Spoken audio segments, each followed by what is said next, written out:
বুটের হালুয়া তো অনেক খেয়েছেন, দেখুন তো আজকে আমি যেভাবে তৈরি করেছি এভাবে কখনো তৈরি করেছেন কিনা। কারণ আজকের তৈরি এই বুটের হালুয়াটির স্বাদ অন্যান্য বুটের হালুয়া থেকে সম্পূর্ণ আলাদা, একেবারে খানদানি বা নবাবী স্বাদের এই বুটের হালুয়াটি। যারা সবসময় বুটের হালুয়া খান তারা যদি এর এক টুকরো খান নিমেষেই বলে দিতে পারবেন সত্যি এই হালুয়াটির স্বাদ অন্যান্য হালুয়ার থেকে একেবারেই অন্যরকম। এই হালুয়াটির এক টুকরো মুখে দিলে এর স্বাদ পুরো মুখে লেগে থাকে। আজকের হালুয়াতে যে দুই ধরনের কালার বা লেয়ার দেখতে পাচ্ছেন, এতে আমি কোনো ফুড কালার ইউজ করিনি। আবার দুই কালারের হালুয়ার জন্য দুইবার রান্না করেছি তাও নয়, একই হালুয়া রান্নার প্রসেসের মাধ্যমে এই দুটি কালার নিয়ে এসেছি। আজকের এই হালুয়ার জন্য ছোলা বা বুটের ডাল নিয়েছি 500 গ্রাম। প্রথমে ডালগুলো ভালোভাবে পানি দিয়ে ধুয়ে পরিষ্কার করে নিতে হবে।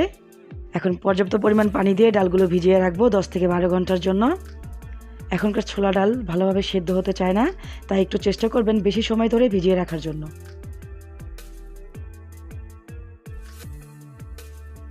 এখন একটা প্যানে ডালগুলো নিয়ে নিচ্ছি।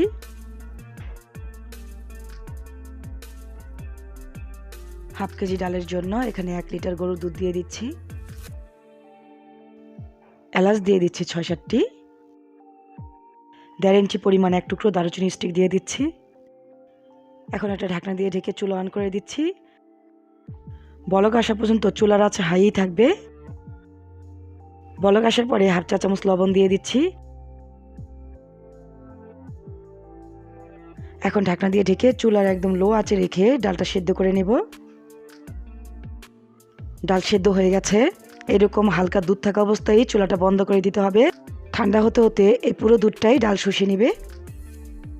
এখন আমি দারুচিনি ও এলাচগুলো ফেলে দিচ্ছি, কারণ এর থেকে যতটুকু ফ্লেভার অ্যাড হওয়ার হয়ে গেছে। এখন এই ডালগুলো একেবারে মিহি পেস্ট করে নিতে হবে, কোনো প্রকার দানা বা অমসৃণ অংশ থাকা যাবে না। ডালগুলো পেস্ট করে নিয়েছি। এখন এর মধ্যে আমি 2টো ডিম ভেঙে দিয়ে দিচ্ছি। ডালের সাথে ডিম খুব ভালোভাবে মিক্স করে নিতে হবে। অনেকে হয়তো ভাবতে পারেন ডিম দেওয়ার কারণে কোনো প্রকার গন্ধ আসবে কিনা। আমি যেভাবে রান্না করছি এতে কোনো প্রকার ডিমের গন্ধ তো পাবেনই না, বরং এতে আলাদা একটা স্বাদযুক্ত হবে।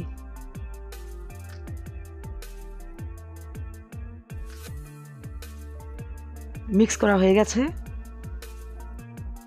এখন হালুয়া রান্নার জন্য চুলায় একটা প্যান বসিয়ে 100 গ্রাম ঘি দিয়ে দিচ্ছি।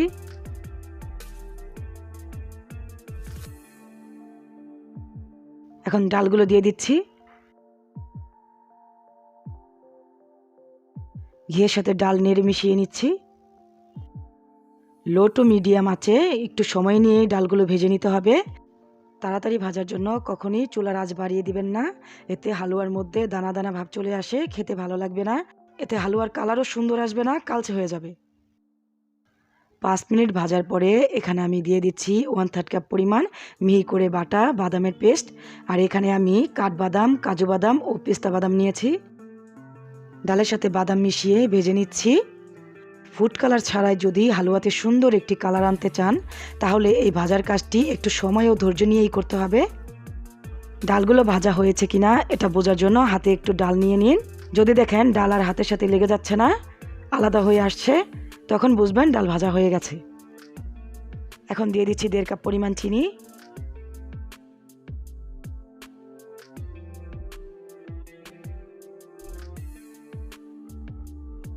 এখন দিয়ে দিচ্ছি 1/2 কাপ পরিমাণ কনডেন্স মিল্ক। আর এটা দেওয়ার জন্য যে কোনো ডেজার্ট বা মিষ্টি খাবারের স্বাদ বহুগুণ বেড়ে যায়। এখন চিনিটা গলার জন্য দিয়ে দিচ্ছি 1 কাপ পরিমাণ দুধ। চিনিটা গলে গেছে। এখন দিয়ে দিচ্ছি 100 গ্রাম মাওয়া।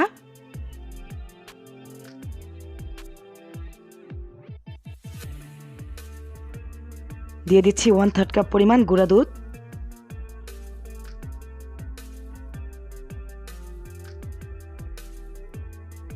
সবশেষে দিয়ে দিচ্ছি 1/2 টেবিল চামচ পরিমাণ ঘি।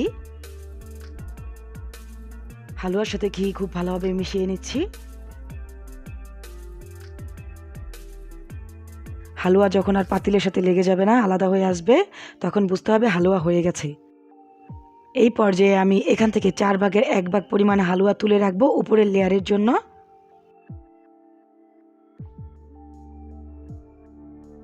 আর বাকি হালুয়াটুকু আরও 5 মিনিট বেশি চুলার একদম লো হিটে রেখে অনবরত নেড়ে ভেজে নিব, যাতে কালারটা আরও গাঢ় হয়। 5 মিনিট পর হালুয়ার কালারটা দেখতে পাচ্ছেন। এখন এটা আমি নামিয়ে সরাসরি ট্রেতে ঢেলে নিব। আর ট্রেতে অবশ্যই ঘি বা তেল ব্রাশ করে নিতে হবে।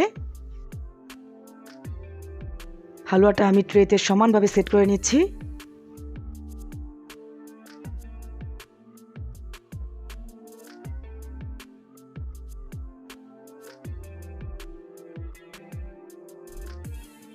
এখন প্রথমে তুলে রাখা হালুয়াটা আমি উপরের অংশে সেট করে দিচ্ছি।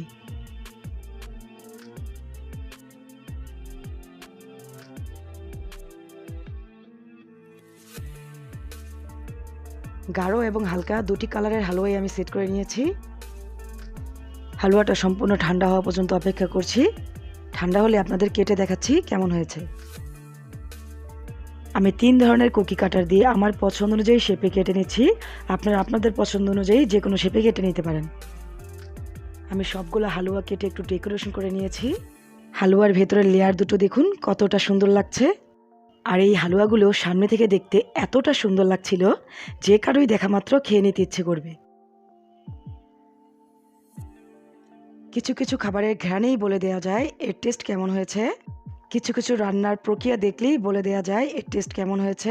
আজকের হালুয়াটি আমি যেসব ইনগ্রেডিয়েন্টস ব্যবহার করে রান্না করেছি, এতে আপনারা হয়তো নিজেরাই বুঝতে পারছেন এই হালুয়ার স্বাদ কেমন হতে পারে। আমার দেখানো প্রণালী অনুসরণ করে একবার হলেও বাড়িতে এই হালুয়াটি তৈরি করে দেখুন, সত্যি খানদানি বা নবাবী স্বাদই পাবেন। আজকের ভিডিওটি যদি আপনাদের ভালো লেগে থাকে অবশ্যই একটা লাইক করবেন, কমেন্ট করবেন, ভিডিওটি বেশি বেশি করে শেয়ার করবেন। আমার চ্যানেলের নতুন নতুন ভিডিওগুলো দেখতে চ্যানেলটি সাবস্ক্রাইব করে পাশে থাকা বেল আইকনটি ক্লিক করে অল বাটনটি প্রেস করে রাখুন।